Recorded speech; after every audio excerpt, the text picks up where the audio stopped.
Welcome to Masterminds by Success Alchemist, where we invite industry leaders to share valuable insights on scaling a business. I'm Ashima Gupta, your host, and I'm delighted to welcome today's guest, Mr. Neeraj Saxena.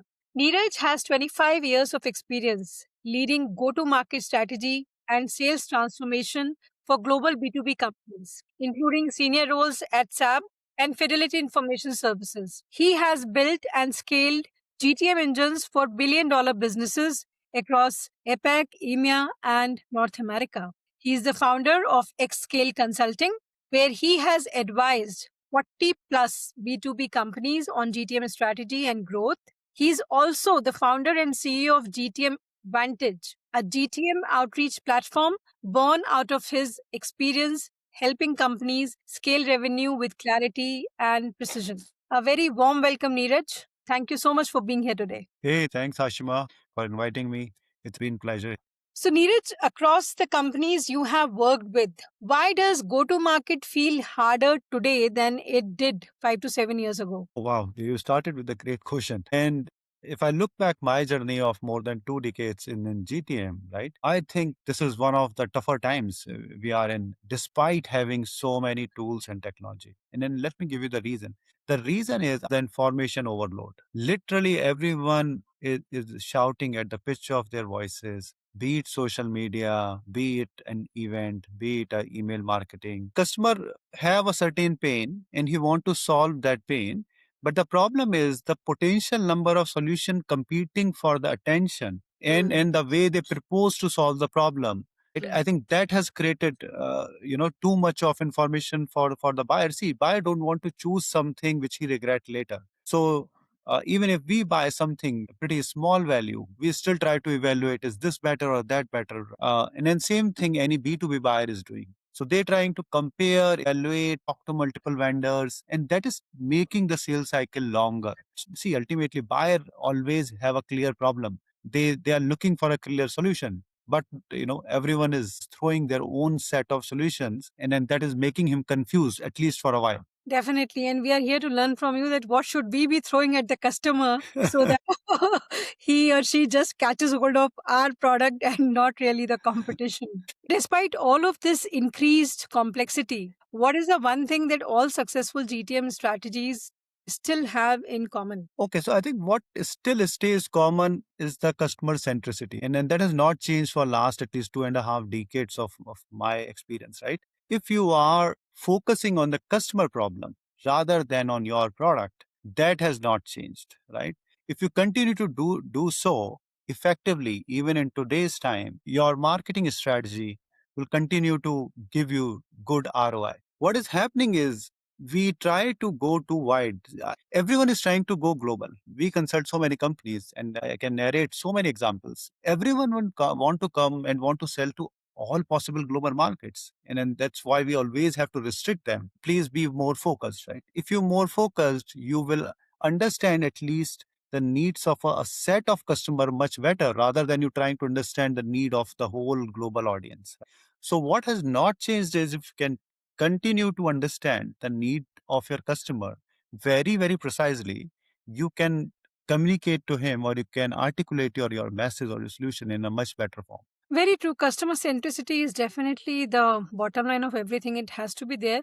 But as you said, in a competitive world, how does one do that? Absolutely. The process stays, as I said, pretty same.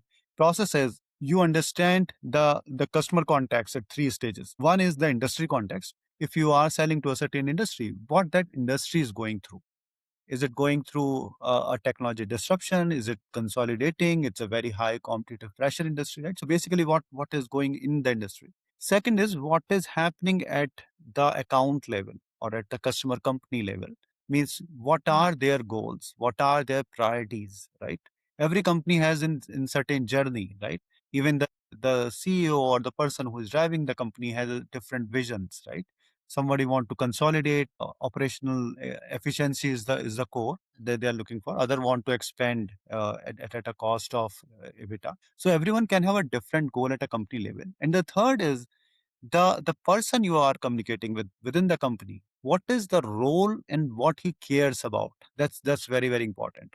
So let's say he is a CEO and he cares a lot about technology. He would love to hear about technology or a solution that can increase the operational efficiency of his ongoing processes. If he's a CFO looking to cut down costs, then if you're trying to sell him a very exotic solution, it may not fly. So, what I'm saying, unless until you understand the context of the customer at a very granular level, at three steps at least: industry, account, and persona. And then that's where you can start crafting the powerful and relevant messages. Great point. Most founders, as you said, target a specific customer segment, go deep into it rather than having a very broader set of customers. So, what we are in a way talking about is the ideal customer profile. Yeah. So, today also, I see that most founders struggle with defining their ICPs. What is the right way that you suggest or you have seen from your experience to narrow an ICP without overthinking it? People get into that analysis paralysis mode where just thinking and diving into it, but there's no conclusion coming out of it. So, do you have any suggestions, recommendations for our viewers here? ICP discovery, especially if you are not deep into the market, will require a bit of analysis, right? So let's say if I have to do it for a company, the way I will do it, right, is first is we need to look for the broader market segments, means what I want to target. And that's my wish list. For example, let's say I want to target initially, I have four geographies in mind, right? It can be, let's say, India, Canada, US, and Australia.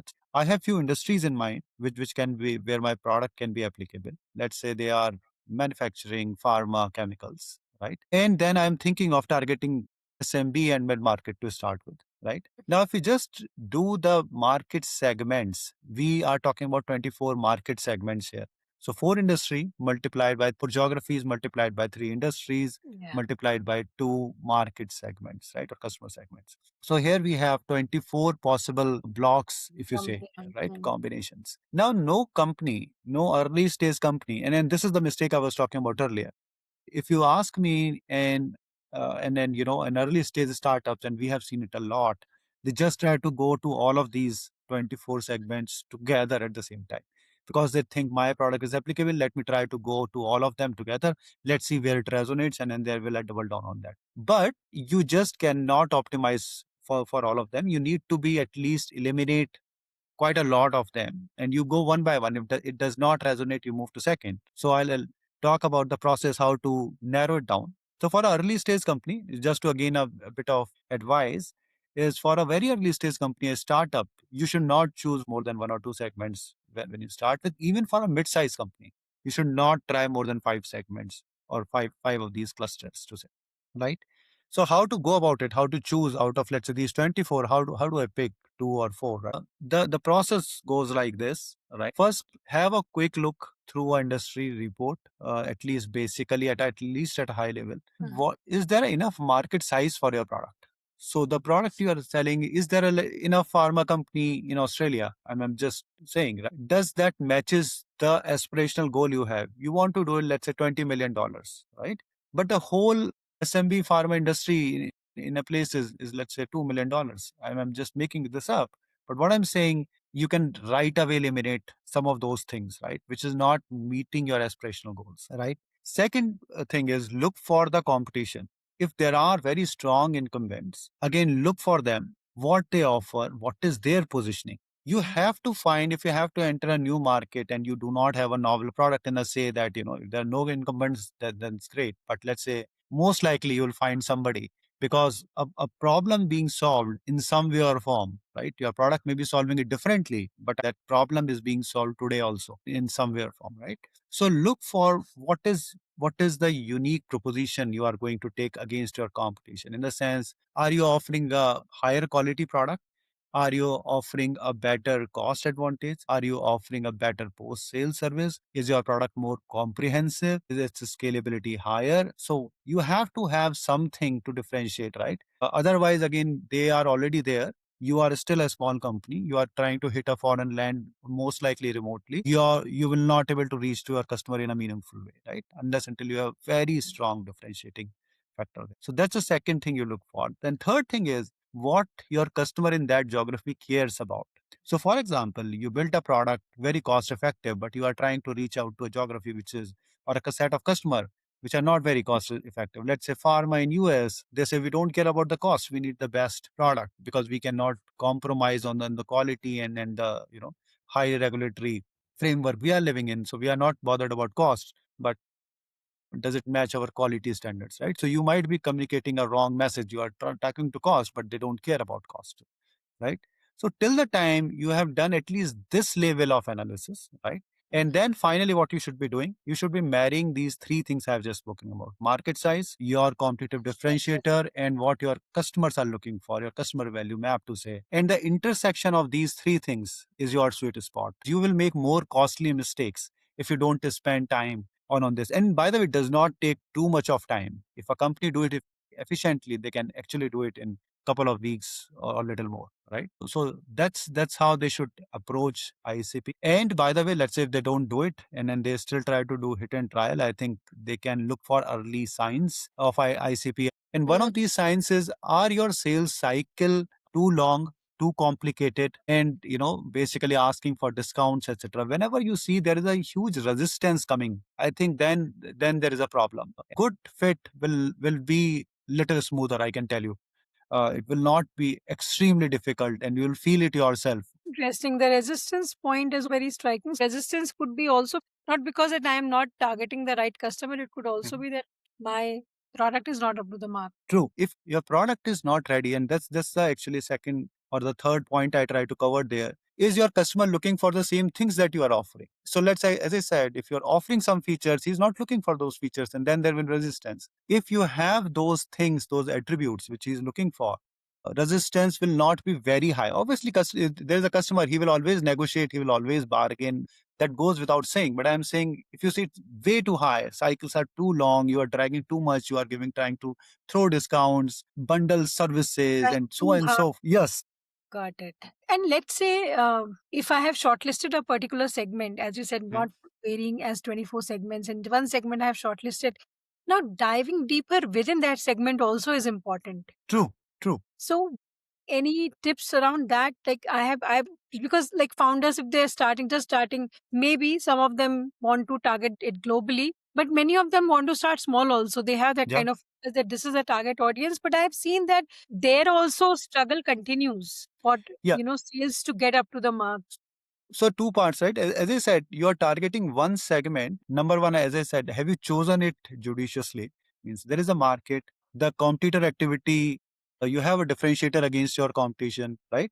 And what differentiation you are bringing to the market, customer want that differentiation. See, again, as I said, you are bringing X differentiation, customer is not looking for that. Your suddenly entire story goes for a toss, right? So then you have to think harder. Shall I change the market or shall I change my product to create a differentiator, right? You have to change something at least, right? Because you cannot change your competition, right? Competition stays there where they are. So choosing one does not make it any easier if your selection process is wrong. So, so choosing one itself will not solve the problem. I'm saying choosing it right along with that. So you obviously as a startup you don't have resources to go after too many. But it does not mean if you randomly pick one out of these 24, you will become successful at that. No, obviously not. This was very insightful. Especially what hits me here is also the differentiating factor that you talked about, the competitive advantage. So in scaling up also we have the similar concept. And a very clear definition of differentiated factor is something which your competition cannot very easily or simply copy.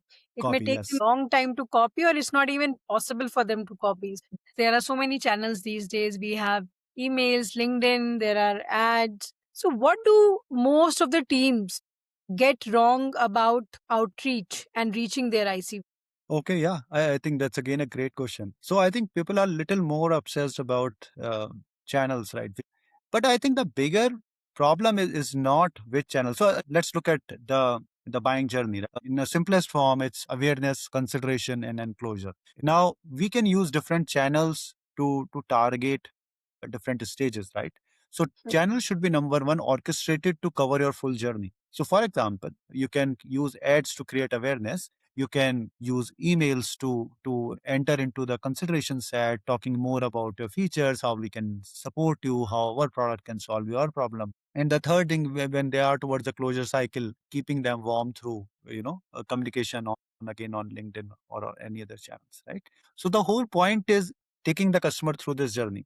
Where the companies go wrong is not only in the orchestration of these three channels. Where they go wrong is the messaging across these channels. Many a times company have different teams running these three channels, Correct. and when a customer, and they don't, as I said, they don't keep customer in the center, and not everyone have the same intel about the customer or the context about the customer, what has been discussed with this customer, what has been said to this customer, what communication we sent to them earlier, and they run their own campaigns in very good faith. But what happens is these channels start communicating different things. You attracted the customer by showing a specific ad about a very specific feature of your product, right?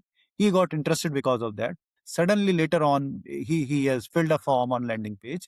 You got his email ID, and then you sent him a mail talking about 19 features of your product. And now customer is little taken aback. Okay, this looks quite complex to me. Do I need this really? And then you start bombarding him with more targeted redirect ad, showing him five different things again. So you lose the context. Why the customer came in the first place, you don't have that clarity, right? You start going generic. These channels are not interlinked. The information is not captured seamlessly about a customer, right? So that's where the problem starts, right? So I would say channel orchestration is a smaller problem to solve. Message orchestration is a bigger problem, if you really ask me. People don't communicate consistently and continuously to a customer as they should be. And then that's where I think we actually creating more friction in the cycle rather than helping ourselves, right? Often we've seen that early stage companies, founders are so much involved in the sales, and even for mid-sized companies also have seen that sales don't get closed without the founder being involved. So what usually breaks when teams try to scale beyond the founder led sales, and how do companies build a repeatable pipe? No, I think very, very important question. I think again, we have seen it quite a lot in our X scale Would be good consulting to hear side. some stories also from you. Yeah, absolutely, absolutely. So I think let's discuss the problem first. What is happening here, right? Hmm. Number one is, even if early days or even slightly later, when founder is involved, he is number one very close to product because it's his baby. Number one. Second is he is early days. If I specifically talk about, lot of deals come from reference to the founder from his seniors, former colleagues, and so on and so forth. Right. So he get direct access to the customer. See, normally founder led deals, customer and founder are very closely involved. They both are talking a lot. And then, so what happens is founder try to solve those problems. Now, being a founder, please understand he has a distinct privilege. If he want to offer something, he can offer that. Sometimes even the features are being built for early customers specifically. Special service components are being added to solve the problem of Very the customer, right?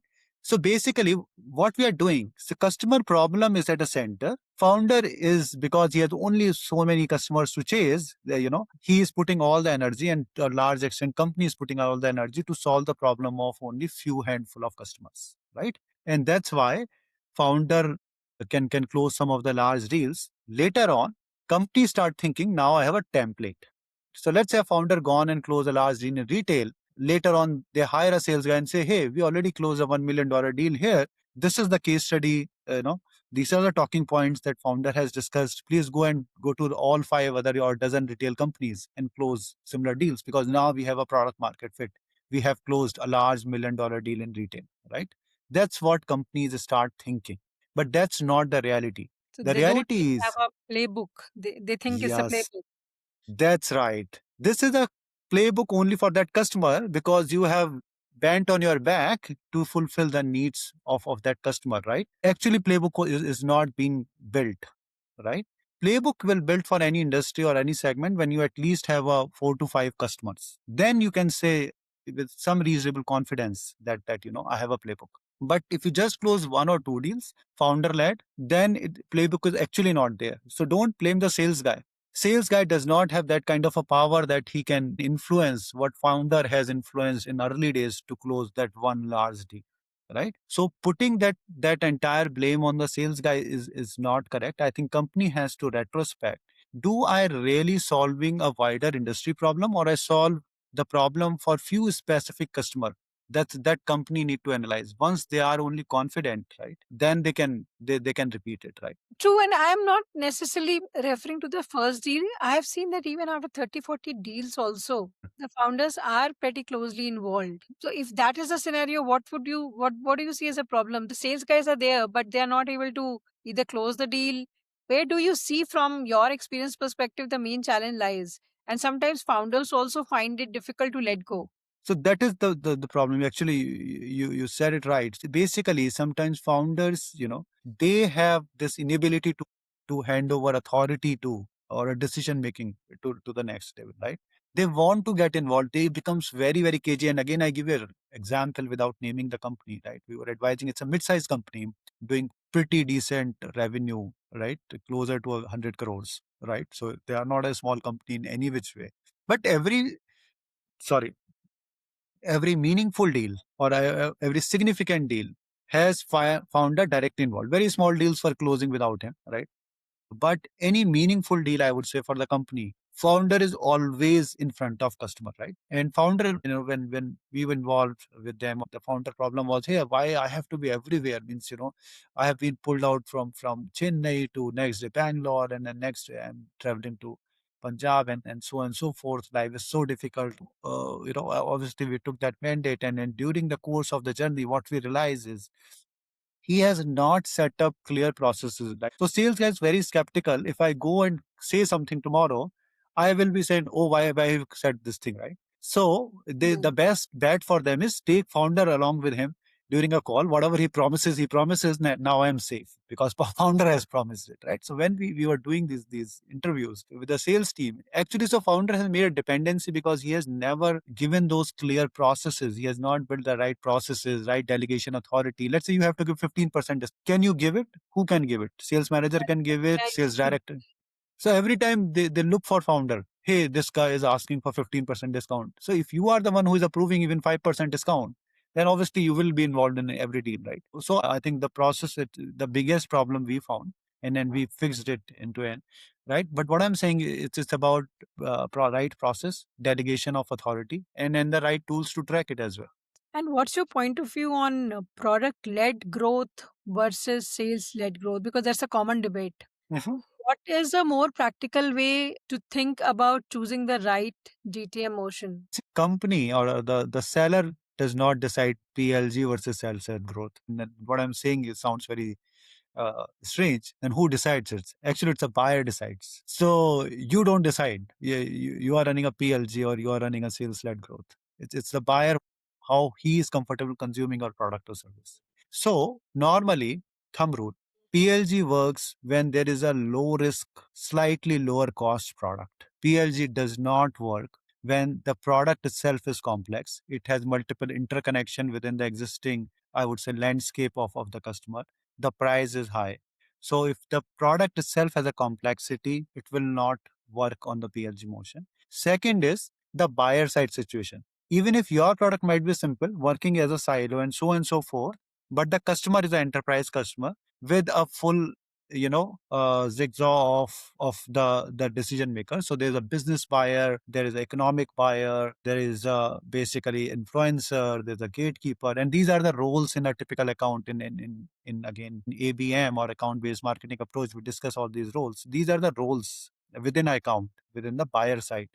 If they have that complexity, no one will take a credit card and swipe on your website, because no one person has that authority on that site, right? Somebody will initiate, somebody will move the file, somebody will approve that file, somebody else will buy, right? It's a cycle, right? So even if the business buyer want to buy, he will not buy, because he will don't want to run through this on his own mostly, right? That job has to be done by your sales guy. He will technically moving the file or a workflow at the customer side himself. He is pushing it. So that calls for a sales led growth. So if there's a complexity either on the buyer side, to simply put it, or in your product perspective, you need a sales led growth. Revenue is growing, founder is happy, everybody is happy. Maybe the bottom line is also good or reasonably okay. Nobody really cares to see that as a GTM, right? What usually triggers this realization in the founders or at a company level? That there is something wrong with that GTM, though the revenue is still growing. So triggering point is when founder realizes that I am, why I have to be involved in all the deal Bottleneck. means, yeah. So I'm the bottleneck basically, and then if I have to fall sick tomorrow, the whole engine will stop, They right? can't afford to fall sick. Yes, they can't afford to fall sick, right? So I think that's where that this realization come, and there can be two clear different reasons for this. Either you have not really found your product market fit, you are just pushing through by bundling certain things. I'm saying half of the product companies, or not half, but at least a certain number of product companies are partial service companies, right? they they build so much service around it, so basically they cater to the need of the customer, but practically they are not only the product companies. And I'm talking about there are some large companies also do that. That can be a business model in itself. There's nothing wrong about it. But what I'm saying first is, do you want to be a pure play product company, or you are good with a hybrid structure, basically where you provide services, consulting, implementation, bundled, and that can be a very good business model. Stickiness, etc. All of that can come, right? If it's a business model, then it's perfect. If you are doing it out of a compulsion because otherwise customer saying I will not buy your product unless until you, Selling. yes, at the part of selling, then there's a problem, right? Then either, so chances are here you have not found your product market fit itself, right? GTM led problems come when SS resistance is not coming too much, but I am saying it is more founder led. Founder is going closing where he has not delegated the authority, where he's not built the process, where he has not trained the team, where the message and communication are not streamlined. Those Right. are the GTM related scaling problems, and these are the product related or offering related problems. This look very similar, by the way, for early stage companies. Even to get a product market fit or even to identify, because I've seen companies change their positioning also so often for the product, that they start with one positioning, then Yeah. after some time it's not working, and there's nothing wrong about changing it, but then it shifts to something else, then it to something else. So do you have any recommendation around that? Yeah, it's very interesting thing. So it's only not about positioning. So as I normally say it, if dog does not like the dog food, any amount of packaging will not help, right? Yes. So positioning is communicating basically, right, in a different ways. Sometimes there can be a problem of positioning, but what I'm saying is, do you fundamentally have a product market fit problem? Then positioning can hardly solve your problem. Positioning is about that, okay, there is a niche or a small area in the market, I can capture it. Now I am targeting only that set of customer through a very targeted message, and that is positioning, right? But at least there is a set of customers where I can really solve the problem better than the incumbents, any of the existing methods, right? First thing is you have to find that point of impact, or you can call it a sweet spot. That is necessary. Once you find it, then the positioning is about how do I position my product such that it differentiate very, very easily from the other players in the market. I don't have to keep on harping about my product features, etc., etc. I just have a very sharp statement which resonate quickly with at least this set of customer, and then I can at least quickly add on. So we had a, I would say, a customer, for our consulting side at one of those times, right? They were trying to position them as a broad product category. And now they are one actually competing with some of the larger players which are already there. So they were trying to position them as CRM. Now, the moment you start using a word CRM, everyone will start comparing it to, okay, so how do you place against HubSpot? How do you place against even Zoho at least? So you don't have this, you don't have this. So why you are calling your CRM? So they dismiss you because you get an entry by saying yourself a CRM, but you have 70% things which are not there in a typical CRM. They were practically outbound tool, but they were capturing the data, they were storing the data, they were allowing some triggers to happen, right? But they positioned them as a CRM. They thought this might be a great idea. Saying themselves CRM will get them a quick entry. But that has backfired because people are comparing them other existing CRMs. So they also find their niche in a very specific category, which was the resellers, distributors, and then some of the agents basically, so resellers of the banks, credit cards, etc., right?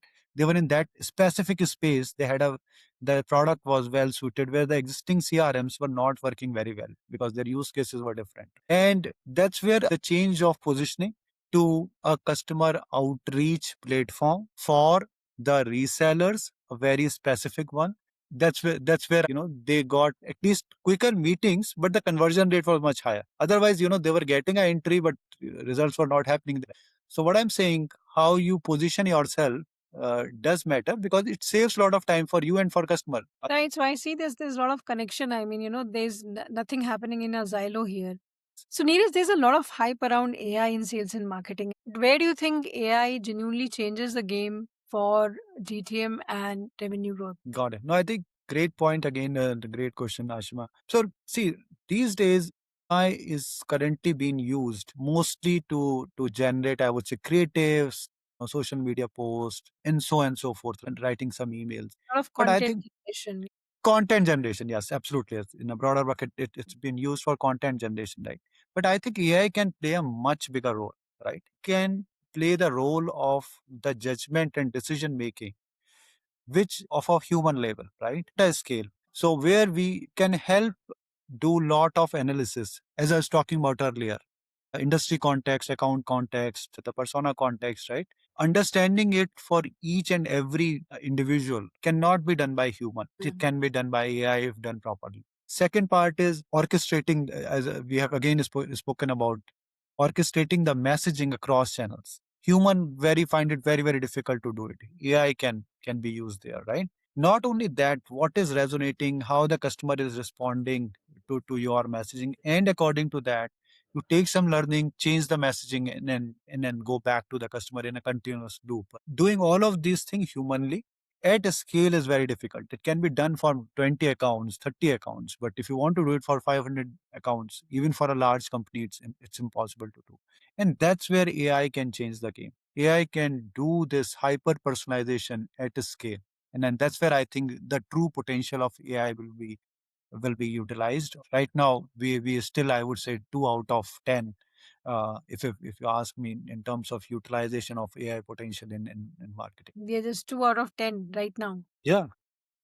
Okay. I know that you are also working on a product, right, called GTM Vantage. So where does that fit into everything that we have been discussing and the AI tips that you gave us in terms of hyper personalization? Does GTM Vantage help us solve that as well? Yeah, we are trying to take it to a different level where we are thinking that AI should be the not only a content generation layer, but it should be a decision layer.